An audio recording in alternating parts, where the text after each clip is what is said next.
Nos nossos dias atuais, na igreja contemporânea, fala-se muito de missões, de evangelismos, de como evangelizar. Estudam-se estratégias para pregar, como pregar, seminários e N coisas de como fazer a obra.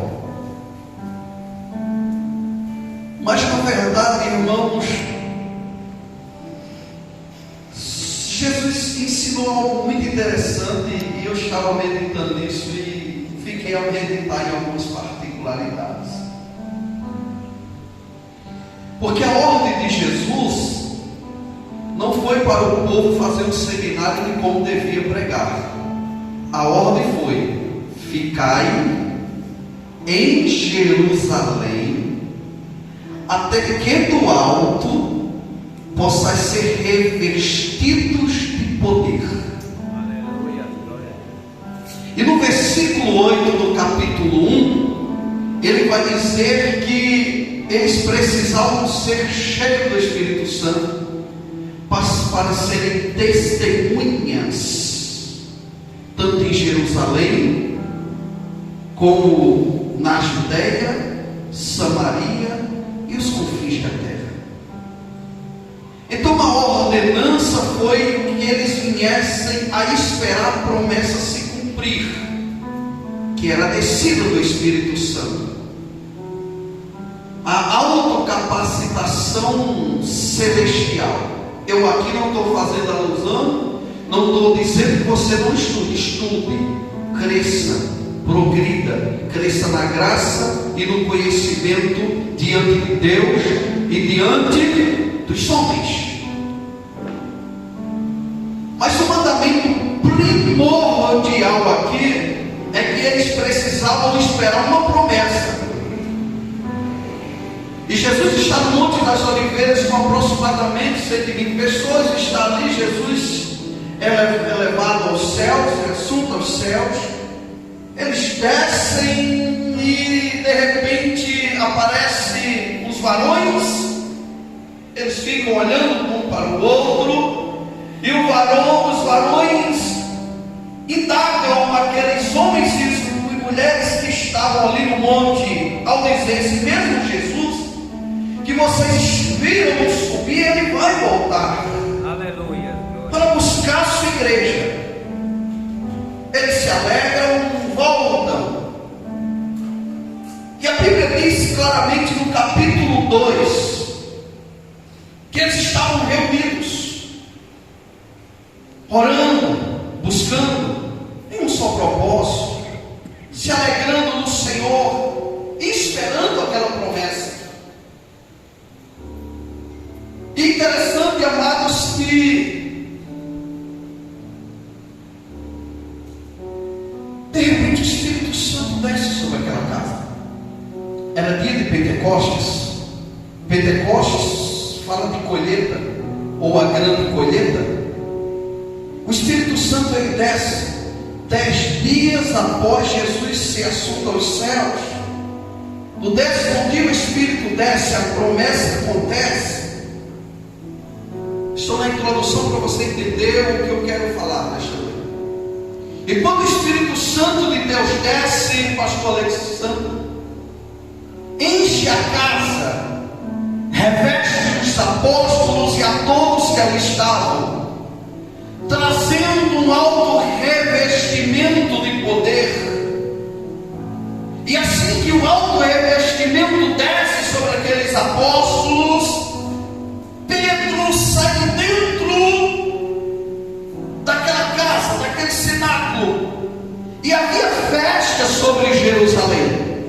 Havia muitos povos, muitas gentes de outras nações, línguas.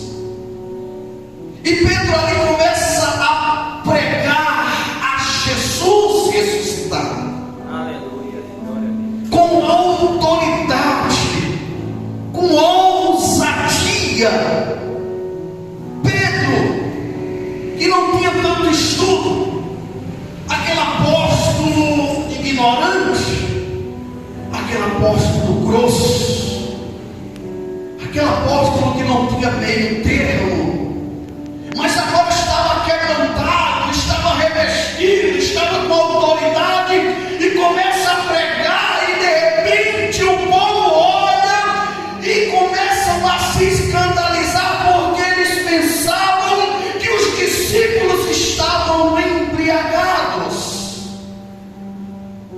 porque a autoridade era grande, o êxtase, o revestimento, aquela novidade que ele nunca tinha recebido. E Pedro os exortava, dizendo: não, amados, nenhum homem aqui está embriagado. Haja em vista que nós estamos na terceira hora do dia, ou seja, era 9 horas da manhã. Mas o que está acontecendo aqui se cumpriu hoje, o que o Espírito revelou a Joel, predizendo esse dia de hoje, no derramamento do Espírito, no derramamento de fogo, no derramamento da vontade de Deus para a sua igreja. Vou repetir: do derramamento de Deus para a sua igreja. Aleluia. Acomodado dentro de 4 paredes, marchando, falando em línguas, recebendo a autoridade do céu. Não, irmão, porque Pedro entendeu que receber o Espírito Santo, receber poder, autoridade. Com outros irmãos, Pedro entendia, Pedro trazia a sua memória que isso acontecer, 4 paredes nunca mais, 4 paredes jamais. Pedro entendia e trazia a sua memória que quando aquilo acontecesse, era o motivo principal para eles saírem, para ele lado. Pedro discerniu que estava se cumprindo naquele momento, o momento da igreja entrar em ação e acionar o reino espiritual sobre a terra. Glória a Deus. Aleluia!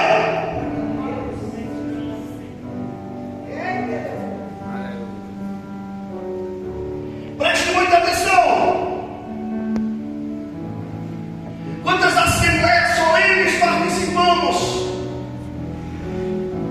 Quantas vigílias, meias vigílias, montes, orações matutinas, círculos de orações, orações mais orações, propósito mais propósito, jejum mais jejum, vamos clamar, vamos dar as mãos. Para quê?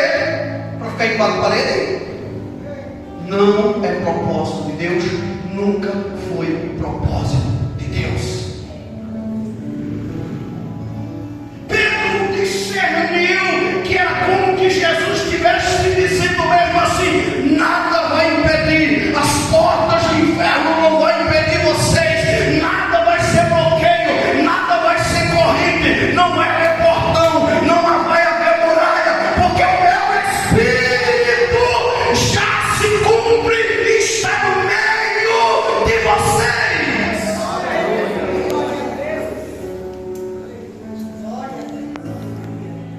Se o Espírito Santo está na igreja, Jesus falou com os discípulos e disse: eu não vos deixarei órfãos, eu vou clamar, eu vou orar, eu vou pedir ao Pai, e Ele enviará outro Consolador que estará convosco todos os dias das nossas vidas. Ele não falará nada de si próprio, antes testificará em tudo aquilo na qual eu vos tenho falado. Então, quando o Espírito Santo ele vem sobre nós, pastor Alexandre, ele vem com a autoridade da palavra pelaquilo que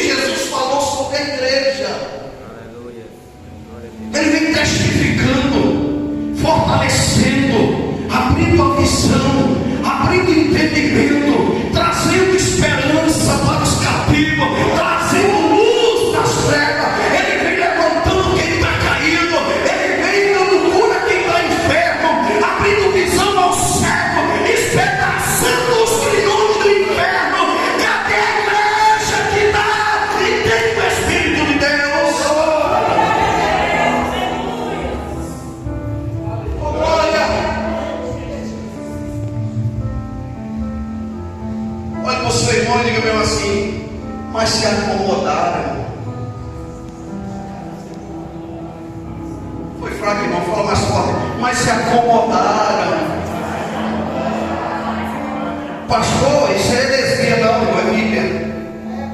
Porque no final de Atos 2 diz que eles cresciam, eles expandiam, eles prosperavam em casa, e a Bíblia diz que todo dia o Senhor acrescentava almas ao rebanho. Só que a ordem, irmãos, em capítulo 1 de Atos Neto, versículo 8, foi bem expressiva, e foi o seguinte: Jesus disse: mas serei minhas, e mais recebereis a virtude. A palavra virtude é poder.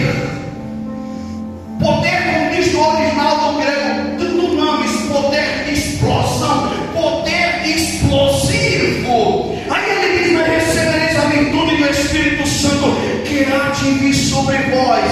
Já tinha acontecido, mas aqui ele vai dizer: sereis minhas testemunhas, tanto em Jerusalém, como na Judeia, Samaria e confins da terra. Mas espera aí, pastor, porque o Senhor disse que aceitou que se acomodaram? Porque só estava em Jerusalém. Ganhando, prosperando, crescendo, expandindo em Jerusalém. O propósito foi Jerusalém só. Jerusalém era o ponto de partida. Jerusalém era o princípio do início. Jerusalém onde explodir para avançar. Mas eles se acomodaram em Jerusalém. Eu vou começar o desenvolvimento da mensagem agora para você entender. Preste muita atenção nas palavras. Atenta para os teus ouvidos, que o Espírito Santo diz à igreja. E Jesus olha do céu, o Espírito está na terra. Ele está lá, olha, e vê a sua obra sendo pregada, mas não escondida para onde Jesus tinha falado. Jesus diz: vou mexer em algo. O que, pastor? Jesus começa a colocar ira no coração dos sinédrios, e eles começam a perseguir a igreja. É nesse período, você vai ver claramente no capítulo 7, no finalzinho do capítulo 7, que aparece pela primeira vez o nome Saulo, que é o Paulo de Tarso, Saulo, onde ele coopera com a morte de Estevão. Presta atenção, ele estava com tanta ira, com tanta raiva da igreja, porque segundo os historiadores, ele tinha toda a igreja como rebeldes, e tinha toda a igreja como que eles abandonaram o seu primordial ensinamento. Então o desejo de Saulo era matar, era de destruir a igreja. E começa a perseguição. Você vai ver isso no início do capítulo 8. A igreja ficou dispersa. A perseguição foi tão velha que o povo começava a correr, o povo distanciado. A igreja correu para as aldeias, correu para as outras cidades, correu para os sítios, para o campo. Só que eu digo para você nesta noite: era propósito de Deus isto acontecer. O Senhor permitiu a perseguição para a igreja cumprir o mandamento que foi pregar, não só em Jerusalém, mas na Judeia, Samaria e confins da terra. Alguém está me entendendo? Aí você está pensando aí, então quer dizer, pastor, que a luta que eu estou passando é Deus permitindo, para alinhar você no propósito que Ele já estabeleceu. Aleluia. Então, pastor, a luta que eu estou passando na minha casa é Deus apertando o parafuso e dizendo: volte para o propósito. Ah, pastor, então que a situação que eu estou passando nas minhas finanças é Deus ele permite circunstância, porque Ele não quer que você saia do propósito, Ele não quer que você se desvie do foco, Ele não quer que você trilhe outros caminhos, a não ser o que Ele já otorgou você trilhar.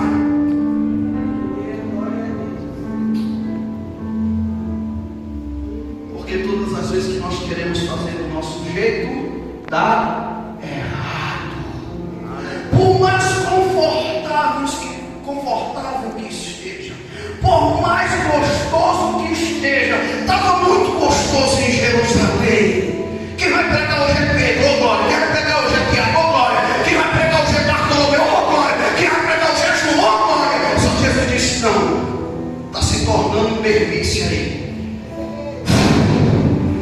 E Jesus espalhou tudo.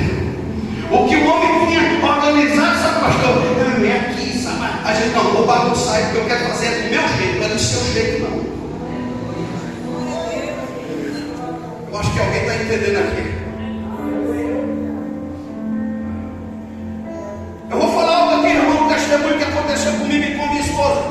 Teve um momento que Deus disse mesmo assim: vou levantar ele como pastor, vou enviar, vou fazer. A minha esposa disse: vou não. Deus disse: vai não, vou não. Tocou em Gabriel ficou enfermo, várias enfermidades, tocou nela, várias enfermidades. E ela dura: não vou, não quero, não vou, não quero. E Deus foi apertando até ela dizer: Jesus, me ajude.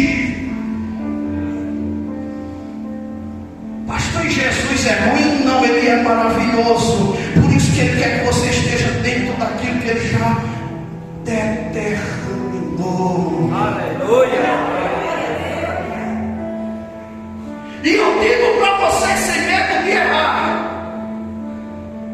Eu não estou pregando aqui, o pastor Alex não falou nada de ninguém aqui para mim, amém? Não disse nada de você, nem de você, nem de nada. Eu estou pregando uma palavra que o Senhor me deu no decorrer da semana. Aleluia. Por misericórdia. Se você quer viver do teu jeito, você vai ser uma pessoa, irmão, incompleta, infeliz. Não, pastor, estou vivendo do meu jeito, estou muito feliz. Feliz do teu jeito, não feliz conforme a felicidade que o Senhor quer te dar. Aleluia.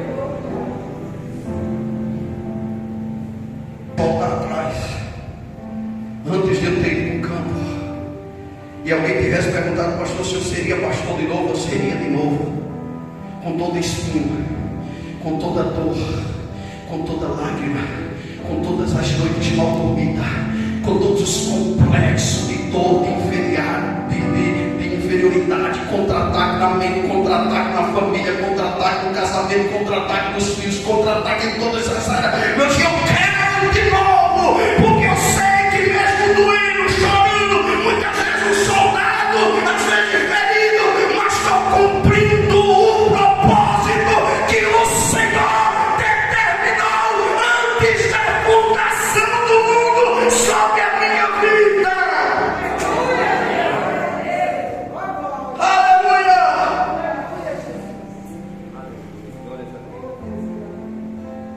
Meu Deus! Como é aí? Vai!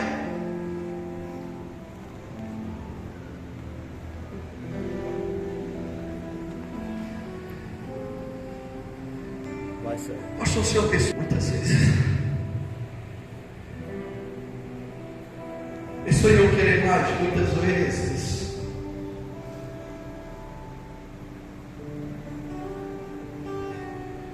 Mas todas as vezes que eu dizia: eu não quero mais, eu senti aquele desejo aqui de ir buscar o Senhor. E quando eu me jogava no chão do meu quarto, o Espírito de Deus bradava e falava aqui dentro, dizendo: não foi eu que te chamei. Aleluia, glória a Deus. Não foi eu que te dei vida quando tu estavas mortos nos teus delitos e pecados.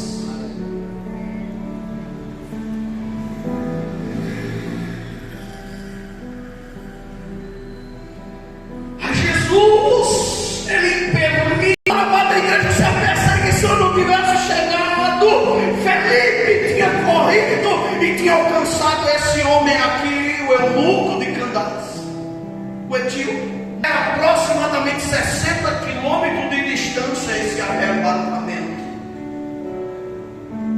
Quando Deus tem propósito e você quer, não existe limite para Deus. Quem coloca limite é eu e você. Quem diz eu não quero mais, eu e você. Quem diz eu não vou mais, eu e você. Quem diz não conte mais comigo, eu e você. Porque Deus sempre está pronto a nos levar, a nos transportar, a nos levar a pregar corações quebrantados, a levar vida a pessoas sem vida, a tirar pessoas de prisões. Eu quero perguntar a você nesta noite: se o Senhor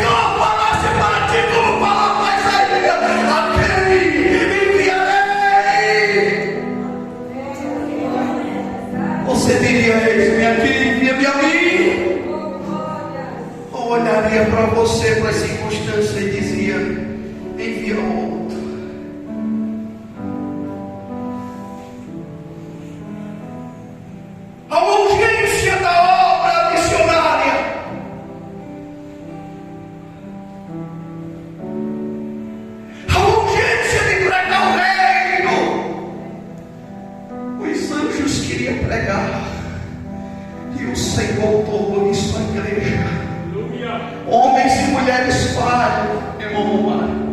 Homens e mulheres cheios de defeito, como eu e você, que estamos propícios a pecar a qualquer momento.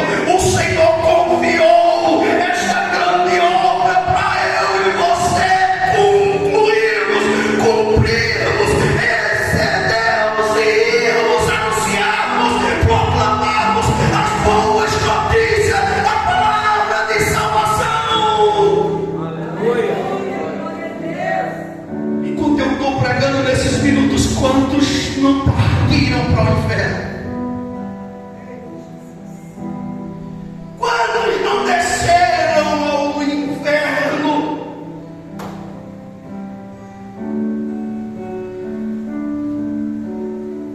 O que eu vou contar aqui, eu já contei em outras igrejas.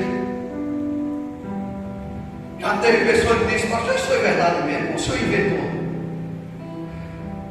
Eu não sou louco em inventar coisas espirituais, não, irmãos. Em 2014 eu fui enviado para 2 estados, pastorear lá em 2 estados, 2014. E eu lembro quando foi no início de 2015, eu estava no meu quarto, uma casinha pequena em frente à igreja. Eu estava trancado lá no meu quarto, tinha chegado da oração matutina e disse para minha esposa: não me chame, deixa a hora passar, deixa o dia passar, não me chame, eu quero ficar aqui orando, me consagrando, cheio de oração, buscando o Senhor. Irmão, eu não sabia se eu gritava de chorar.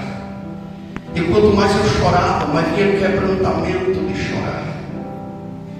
Eu vi um testemunho essa semana pelo pastor Paulo Júnior, e ele disse: naquele grande dia muitas almas vão ser julgadas, porque a Bíblia diz que todos vão ter que comparecer no tribunal de Cristo. A igreja vai comparecer, vai ser julgada, mas não condenada. Mas só aqueles que não aceitaram a Cristo vão ser julgados e condenados. Aí ele disse: eu quero fazer uma conjectura aqui sem ferir o texto dele falando. Ele disse: se porventura na hora que tiver sendo julgado as nações, o teu vizinho estiver sendo julgado, e na hora que ele estiver sendo julgado, naquele momento o Senhor o condenar para a perdição eterna, e ele olhar para você e dizer: por que você não pregou o Evangelho?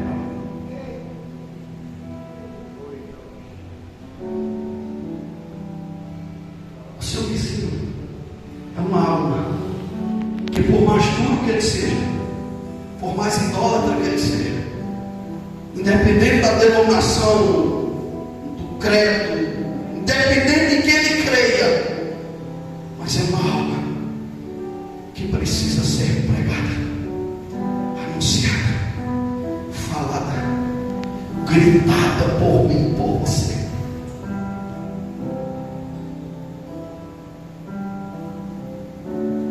Filipe prega para o Lu e arrebatada para Azoto.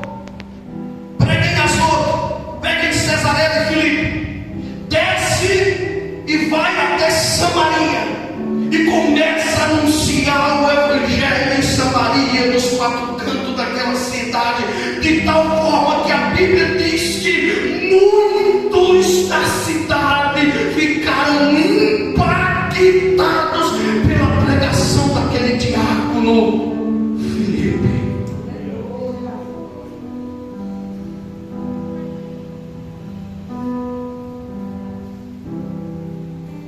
E eu e você, o que estamos fazendo? Era um diácono.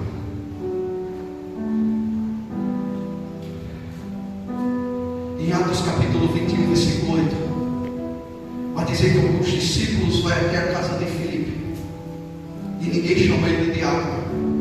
Agora o povo está chamando ele de evangelista Filipe.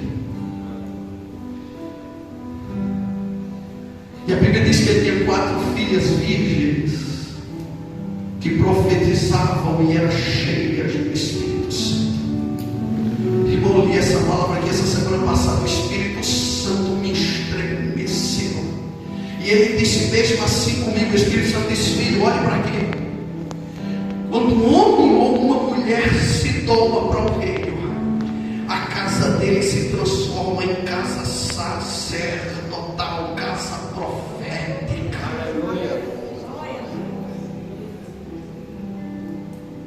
Hoje nós projetamos os nossos filhos a fazer faculdade, a crescerem, a expandirem, a conquistarem de errado, não. Mas está faltando a gente doutriná-los. Aqui. Não, pastor, doutrina meu filho, ele é crente aqui. É? Qual ministério que ele exerce? Qual o dom que ele exerce? Quantas almas ele deu para Cristo? O que ele tem feito na obra? Qual a prosperidade espiritual que ele está exercendo? O que ele está fazendo? O que é que? Qual as características do reino nele? Meu filho tem um sonho de ser jogador de futebol. Eu disse amém, filho. Mas Deus tem uma promessa que você vai ser pastor. Ele estava no ventre ainda, com 6 meses, sendo gerado. Deus usou uma profeta missionária da França.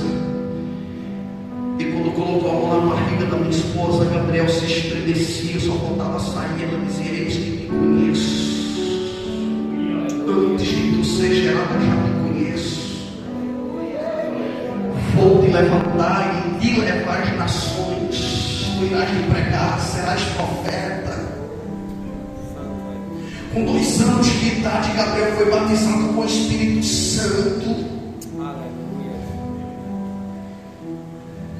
Tem 15 anos, é líder, irmão, dos juniores, exerce um trabalho, dá estudo, prega, faz culto, sim ou não, Felipe? Ele sabe o chamado que Deus tem grandioso. Eu disse: você pode ser até jogador, mas vai sair fora do propósito. Cresça, progrida, prospere, mas não largue o chamado na qual você foi chamado, vocação.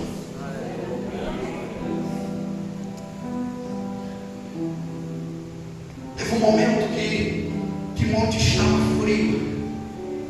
Aí Paulo diz: Timóteo, está na 2ª epístola, Timóteo, vem cá que eu quero fazer imposição de mãos em ti, para reavivar. Avivar é uma coisa, ele diz reavivar o dom de Deus que está em ti pela minha imposição de mãos. O que é que Paulo está dizendo? O dom já está aí, e porque está morto. O dom já está aí, e porque está inoperante. O dom está aí, e porque não está funcionando.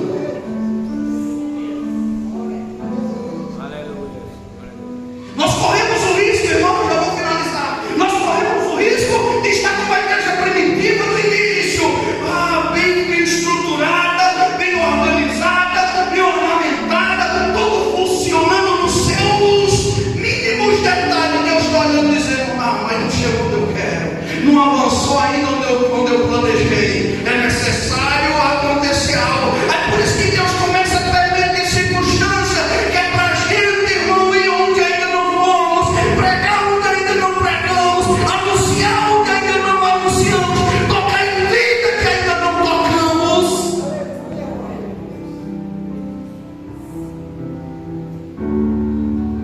Tem querendo aí, irmãos?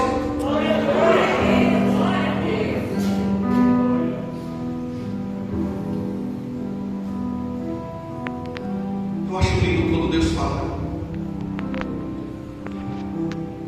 Eu acho lindo quando Deus começa a mover as águas. Felipe desempenha um ministério. Cara, você vai ter que anotar isso no meu coração. Felipe desempenha um ministério que estava no coração de Deus. O que está no coração de Deus, irmãos, não é o pastor fazer uma reunião de liderança e dizer: vamos apertar o povo para aumentar os dízimos. Ser dizimista, isso é uma fidelidade no teu coração e você tem que fazer. Mas tem igreja hoje que tem reunião de obreiros. Graças a Deus isso não acontece com o nosso ministério. Mas tem reunião de obreiros, irmãos. Eu Eu já tive em algumas reuniões de obreiro no outro ministério e tratava ali quem tem mais, quem está ganhando mais, qual a congregação que está rendendo mais. Rapaz, tu comprou esse carro de novo, rapaz, eu vou ver se eu compro melhor no ano que vem. Rapaz, eita que sapato bonito, o meu está todo colado, igual todas as perguntas. Eita que roupa bonita. Ei, irmão, Jesus não está preocupado com essas besteiras.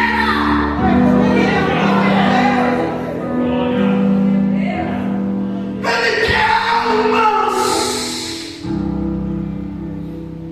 Ele veio para os perdidos.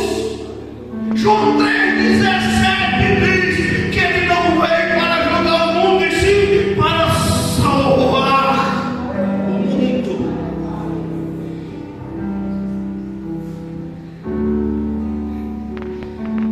Como é bom, irmão, a gente se aquebrantar diante de Deus. Como é bom quando você entra no seu quarto e as lágrimas banham seu rosto. E você está com o coração quebrantado de tal forma que você agora não pensa nas particularidades da sua vida, porque agora o teu coração está no reino, e como o teu coração está no reino, agora você vai pensar no que é de direito no reino: vidas, almas.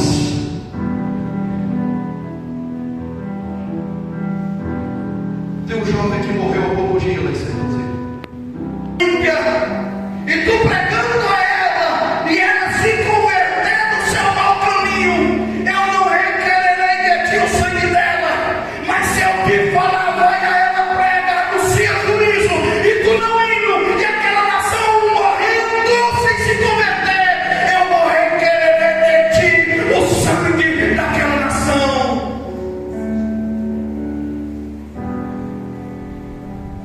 O reino não está ligado só apenas a você e a seu filho e sua esposa e aos seus. O reino, ele não tem limite, ele não tem fronteira, ele não tem, meu irmão, barreira, ele expande. Por isso, meu amado, que Jesus quer que você anuncie, que você pregue, que você grite, que você exploda no sentido de pregar, gritar, anunciar, correr, que ouça o que deixem de ouvir. Alguns anos atrás, o meu cunhado, o Edgar Monteiro, estava na sua casa de madrugada, e ele contou que de madrugada ele acordou para orar, e o Espírito Santo disse: saia e vai anunciar. Ele disse: 3 horas da manhã, o Espírito Santo ele orou um pouquinho e deitou. De novo o Espírito Santo disse: levanta-te, vai anunciar. Ele disse que ele pensou com ele: eu acho que eu estou ficando tão crente que eu estou ficando doido. E deitou. Ele disse: quando ia cochilando, estrondou demais a autoridade: levanta-te, filho, e vai anunciar. Ele correu, botou uma blusa, um short. 3 horas da manhã, ninguém na rua, aquele silêncio. Ele saiu e disse: para onde eu vou? Ele disse: o Espírito Santo disse: vá. E ele foi indo, pegou a principal, foi indo. Quando chegou perto da igreja católica, pegou sentido lá 2 estradas. E quando foi indo, o Espírito Santo disse: pare. Ele parou. Ele olhou, ninguém do lado direito, ninguém do lado esquerdo, ninguém na frente, ninguém atrás. O Espírito Santo disse: grite: Jesus te ama. Ele: Jesus te ama. O Espírito Santo disse mais alto: Jesus te ama. O Espírito Santo disse com toda a sua força: grite: Jesus te ama. O Espírito Santo disse: volte para sua casa e vá dormir. Ele não entendeu nada. Com 5 dias depois, ele está na igreja. Um jovem levanta a mão e diz: pastor, eu quero dar um testemunho. O pastor diz: venha. Ele pega no microfone e ele diz: há 5 dias atrás, de 3 horas da manhã, eu estava com a corda no pescoço para me suicidar. E eu disse: Senhor, tu me amas? E quando eu perguntei, uma voz gritou e disse: Jesus te ama.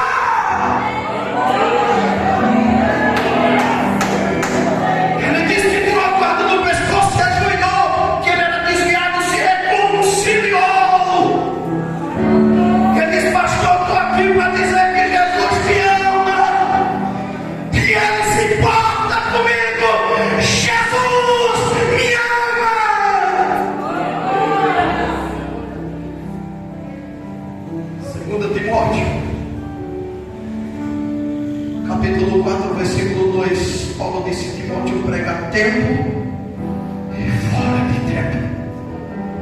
exorta, repreende, retarda com perseverança. Prega a tempo e fora de tempo. Podemos se dizer que essas 3 horas quando ele saiu era fora de tempo. Fora de tempo em que sentido? Pregar para quem? Como assim? A palavra não voltará para mim vazia, o Senhor disse para Isaías. Antes ela prosperará em tudo aquilo na qual eu a enviei.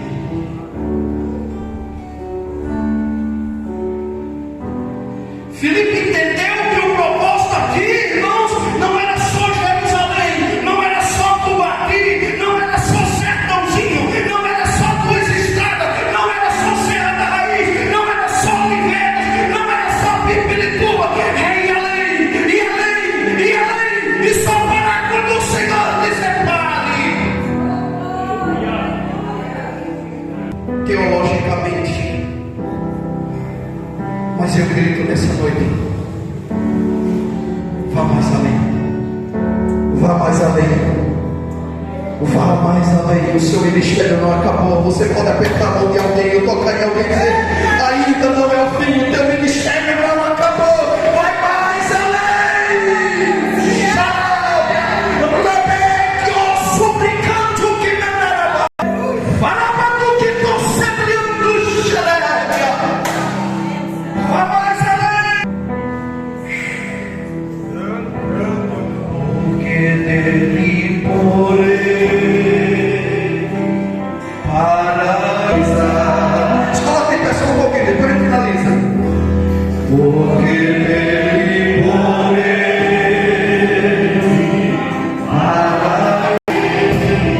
para ele são todas as coisas. Porque dele porei para ele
nasceram no BC Rogério. Mas os que não nasceram no BC Rogério